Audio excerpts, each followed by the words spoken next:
another installment of, well, should I say Beautiful Blessed Beginnings? Because it is in the evening time. Beautiful Blessed Beginnings, everybody. Welcome to another installment of Through the Fire. Today is March 18th, and I have some updates for you guys. I was like, let me go ahead and do it in the house instead of always doing it in the car. Shake things up a little bit.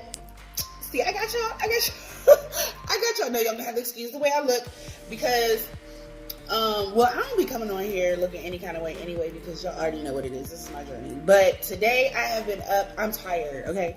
I have been up since 6 this morning cleaning, okay? Well, I started cleaning about 6:15. I got up at 6, started cleaning about 6:15 because my son had a field trip today. Yes, it's a Saturday, but he's in the HBIC club at his school, and today they had today there was a college expo, Black College Expo, and the HBIC club took a field trip there so that the kids could, get their Black college immersive, vibes on. So I was up at 6 because my son told me that he had to be at the school at 7:30. But y'all, guess what? I'm about to blast him out. Yep, I'm about to tell it. So y'all, guess what? So he told me he had to be at the school at 7:30. I kind of thought he told me he had to be at the school at 7:30 because they was leaving at 8, so he wanted to make sure that he was on time because I'm usually always late. But I be trying, especially if it's like something like that, I make sure that I get him there like, okay, we might be a minute late, but the bus ain't moved. So, you know what I'm saying? I try to get him there like on time, right? So, boom, he was like, yeah, I gotta be there at 7:30. So I was like, okay, cool. We left here at 7, and I was trying to figure out why he was dragging himself. So we left here at 7:24, and I was like, yo, come on, because we gotta be at the school. We ended up getting to the school at like 7:30-ish. I think it was like 7:30. We was right around the time we were supposed to be, right? Tell me why I'm sitting there for like an hour, and I'm like, yo, like, I really hope you didn't miss this bus, this, that, and the third. And he's looking at me, was like, oh, well, maybe. I was like, hold on. Are you sure that y'all was supposed to leave at 7:30? Y'all supposed to be here at 7:30? He was like, yeah, I think so. I was like, where's the itinerary? I had the itinerary on my dresser, didn't realize that I took it off of the back of the permission slip because I usually make sure he has it so he knows what's going on throughout the day. So I ripped off the itinerary. The itinerary was in my room, so I should have looked before we left. Well, turns out, y'all, he didn't have to be at the school till 8:30, so we was in that parking lot for an hour. Yeah. So anyway, I had to tell it because, yeah, so he had me at the school for an hour earlier than what I needed to be. And then we sat there and waited for an hour. Now, had I known that, they wasn't supposed to leave till 8:30, I would have took him, to maybe Burger King or something, because that's where he loves breakfast from. And I would have gotten him something for breakfast. But I ain't want him to miss the bus, so yeah. But that's how that went. So, yeah.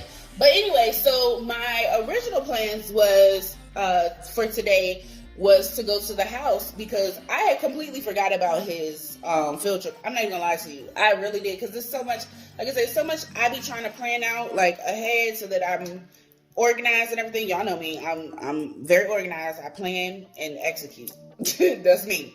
So I was planning to go through the house today for the last time to make sure that, we got everything out of the house because we needed to make sure that we got legit everything out of the house before any type of demolition or anything, right? So let's get into that. Child, let's get into that. Anyway, I need something because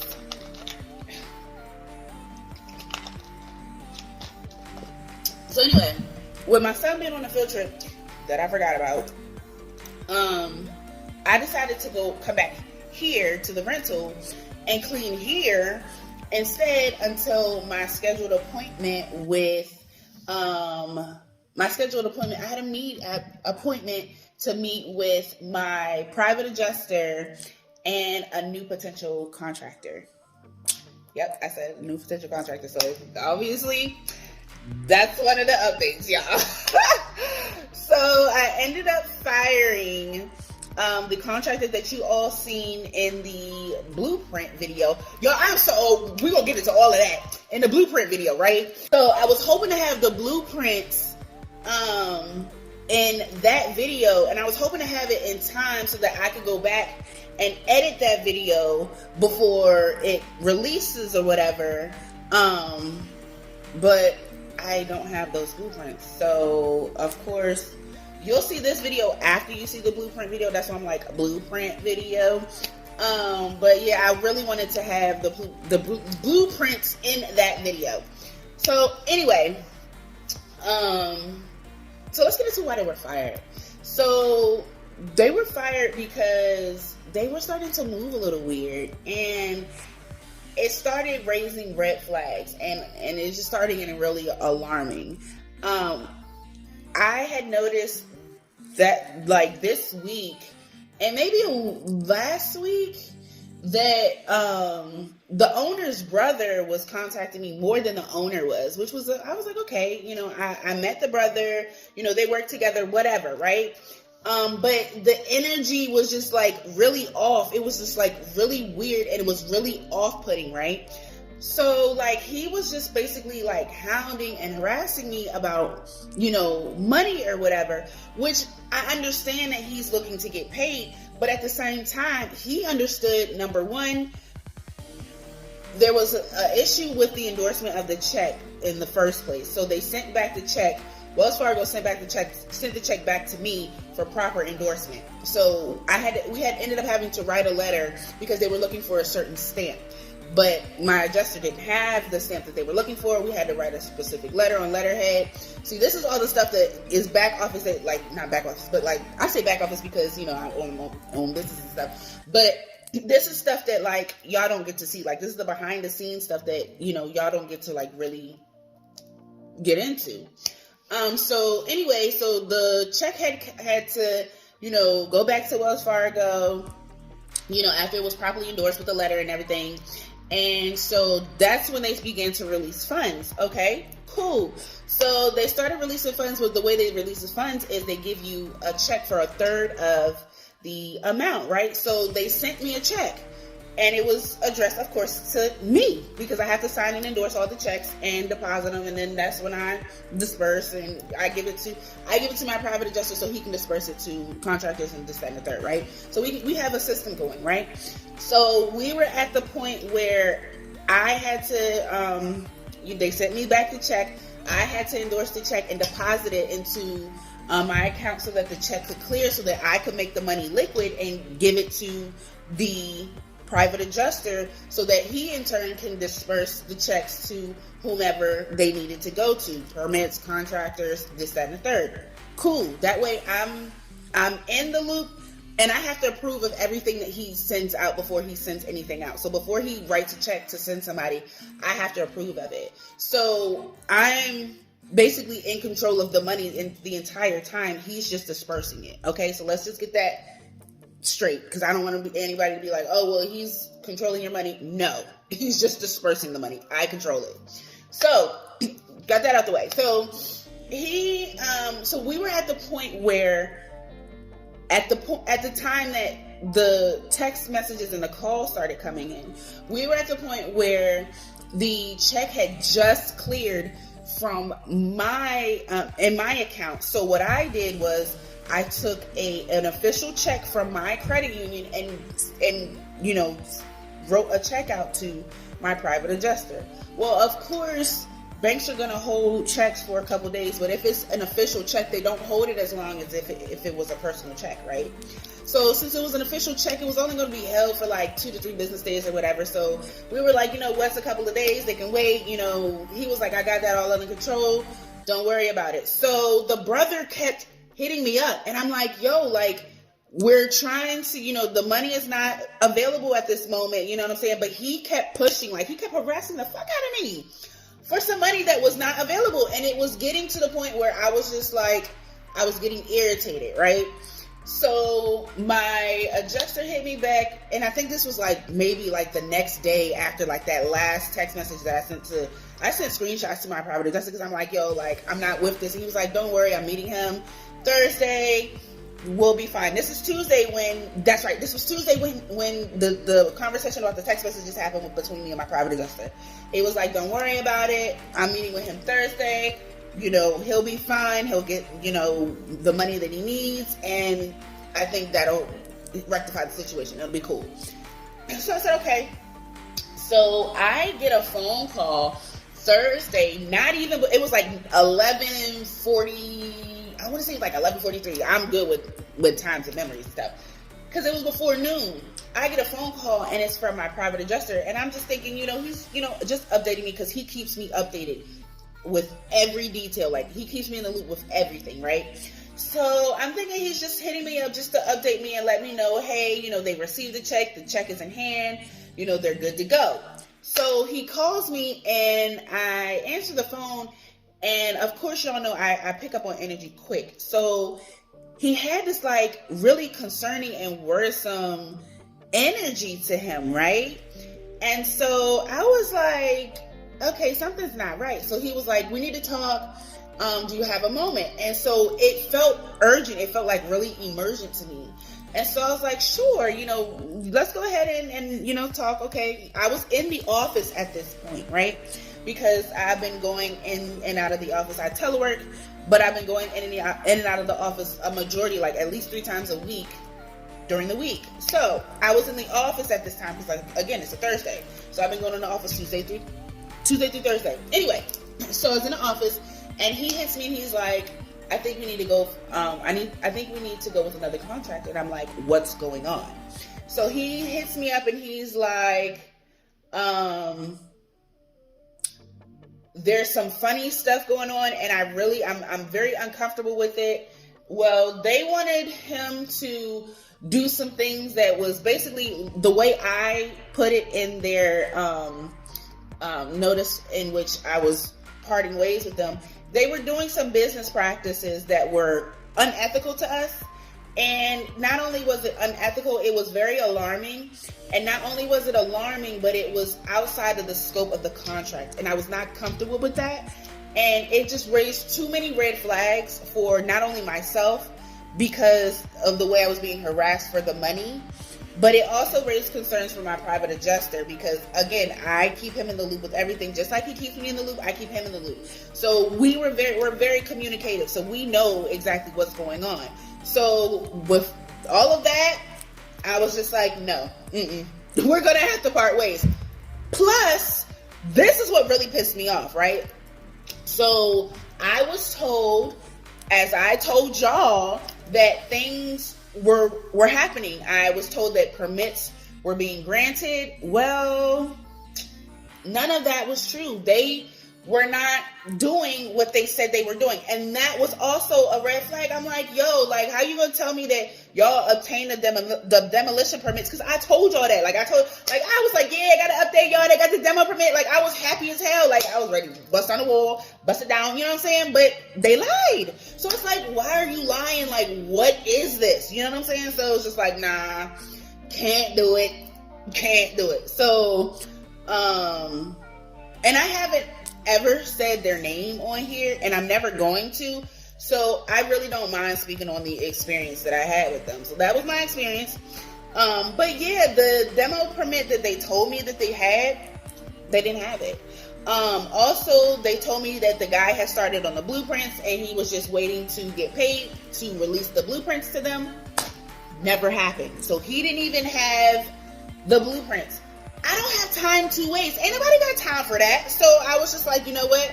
Y'all are wasting my time and y'all are lying to me. And y'all already know when I'm on timelines, I'm on timelines. Y'all know I be like, yo, I'm trying to get stuff done. I'm trying to get things situated. I'm trying to do things by a certain time.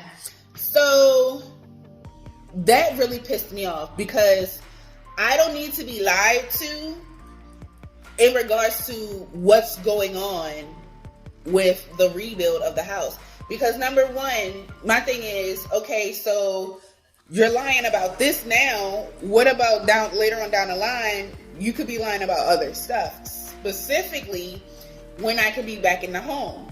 And that is risky because y'all know I'm renting this place. And I have to let them know 60 days in advance when I plan to break the lease, if I plan to break the lease before my lease is up. So if my house is ready like it's supposed to be ready when it's supposed to be ready, I have to break the lease. So I'm going to have to know an accurate timeline. What I cannot have is y'all telling me that it's going to be done at a certain time, and then y'all ain't really on that timeline, and I put in my 60-day notice, and then I'm out of a place to stay for a month and a half, however long the timeline wasn't timelining. You know what I'm saying? So I was just like, I'm not doing that. That's too risky. I think, y'all know, I think 10 steps ahead, and especially with my child, So, no. So that was update number 1. They're gone. So, yeah. Update number 2 is that today, as I told y'all, I was meeting with my private adjuster and the new potential contractor. Well, he's not a new potential contractor anymore. He is my official contractor now.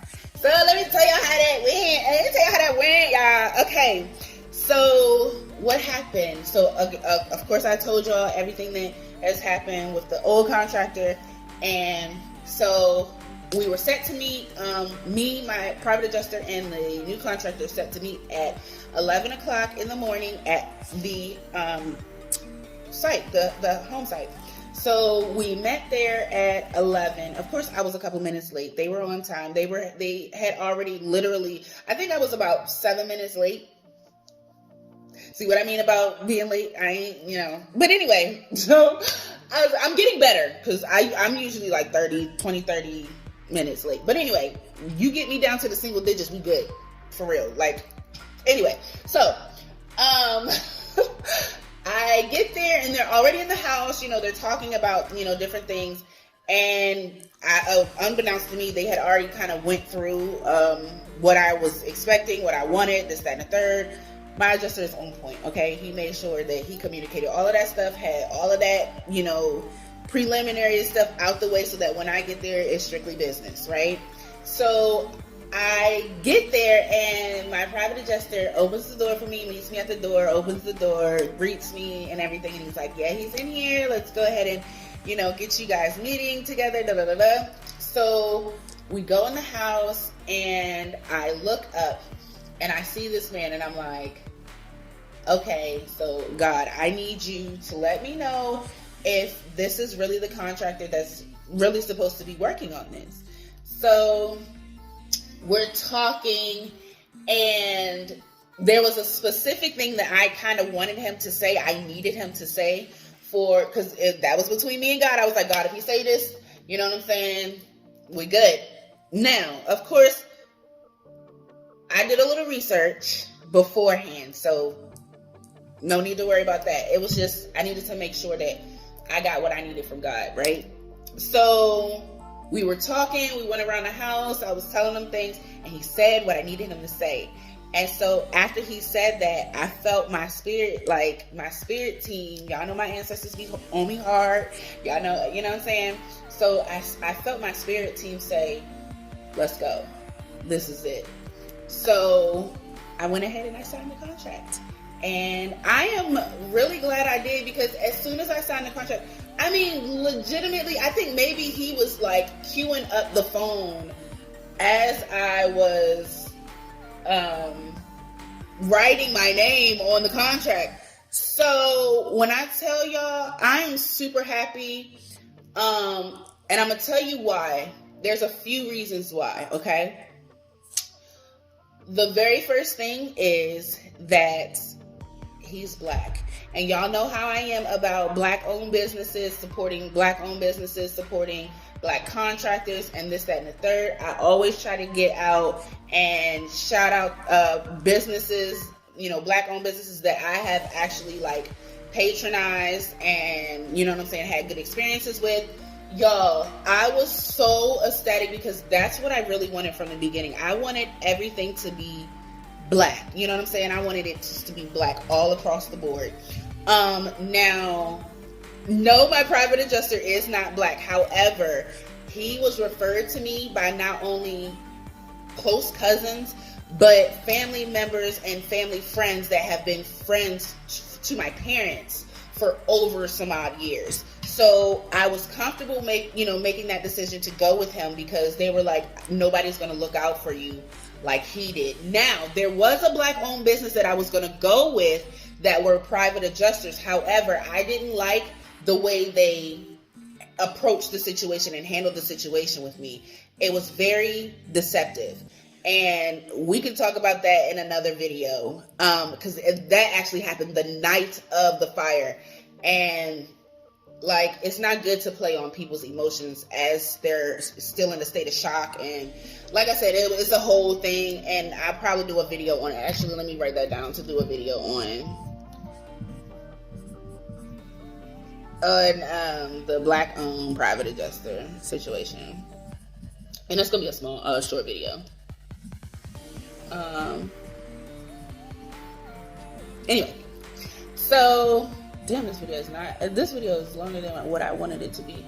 But anyway, so I was super ecstatic that he was Black. Like, that was really what my dream was. Like I wanted everything to be Black all across the board. I wanted to be able to employ Black contractors and be able to not only pay, Black contractors so that they are working, but I wanted to be able to give reviews, and I wanted to be able to recommend them to other people so that they can get more business. You know what I'm saying? So it's just a thing for me. You know what I mean? It's always been a Black-owned thing for me. I support Black-owned businesses heavily. Like, if I know it's a Black-owned business, I'll most likely support. But anyway, so I'm very happy because, like I said, I'm getting everything that I wanted, Black across the board. And not only that, though, he proved to me that he was who I was supposed to work with. Because when I tell you, as he was on the phone as I was signing the contract, he got on the phone. He made sure that he had a dumpster being delivered. But by the time we left that meeting, and this was before, we met at 11. This was all before 11:45. That by the time we walked out the house, there was a dumpster scheduled to be one of those large industrial dumpsters. There was a dumpster scheduled to be at my house on that Monday. So, you know what I'm saying? I definitely had that weekend to do what we had planned and get the things out of the house or go through the debris in the house.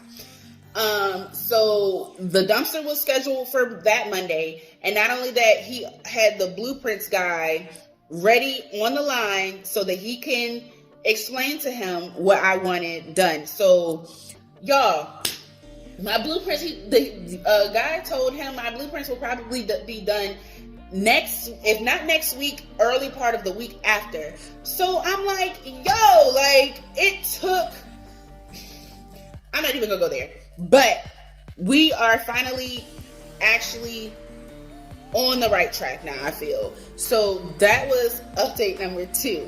Okay, so update number 3 is kind of just bouncing back to what I was speaking on in the beginning. I really didn't want this video to be that long. But anyway, update number 3 is we were going to go through the house and go through the debris and figure out if there was other stuff that was still salvageable that we wanted to get out of the house, right?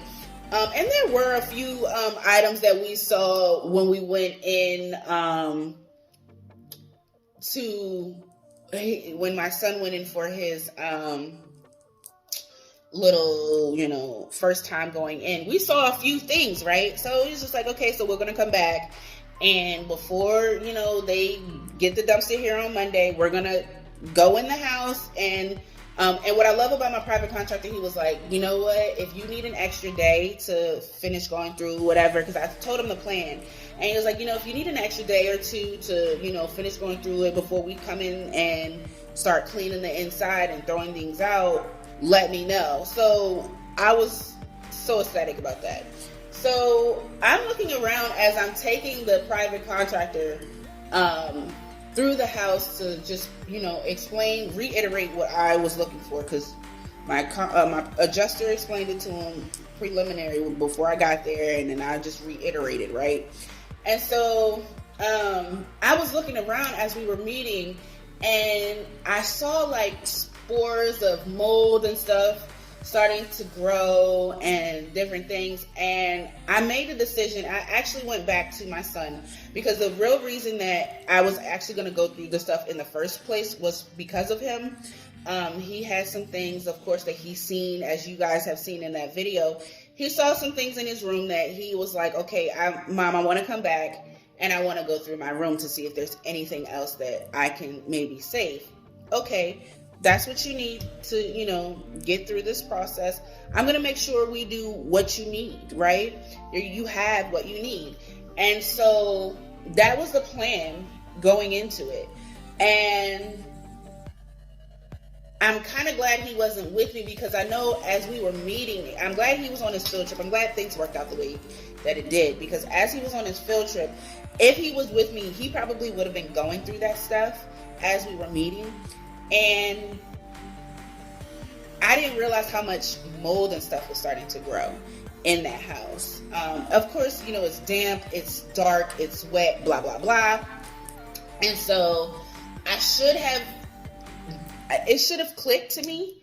But I'm thankful it clicked before we did anything. So I was looking around as I was talking to, the new contractor, giving him the information of, what I wanted and what I was looking for.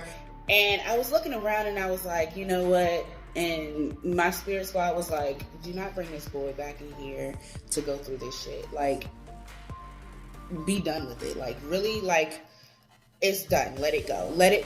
And they were like, I know that you say that it's for him, but I know that there are some things that you might find, or you might think you might find, or you may be optimistic to find. Let it all go. Everything that was in that house, just let it go. And so I came back to my son after I picked him up from the field trip. Literally, we just got back here. So I was just like, let me go ahead and do the video. He's upstairs now, most likely laying down and taking a nap. I know he's tired. He didn't sleep much the night before. Anyway, so I had to sit him down and I had to tell him, like, babe, like, I went through all of the house and there are starting to be mold spores and stuff that are coming up. I noticed mold. And I really don't think it's a good idea for us to, really just like go through that stuff. We don't have, we can get masks, but we don't have masks. And we have gloves and stuff, but I just don't want to risk that. And he was to the point where I think he's at the stage where he's like, you're right. I understand. I was just in this place where I just wanted to see and I was just hopeful. But when you say it like that and you really break it down like that, like, I completely agree and I understand. So he's completely cool with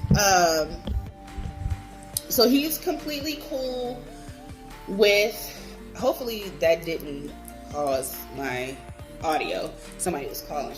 But he's completely cool with not going in there and not going through the rubbish and the debris. So that is where we are right now, y'all. That is the update. Like I said, today is March 18th. And that is the update for right now.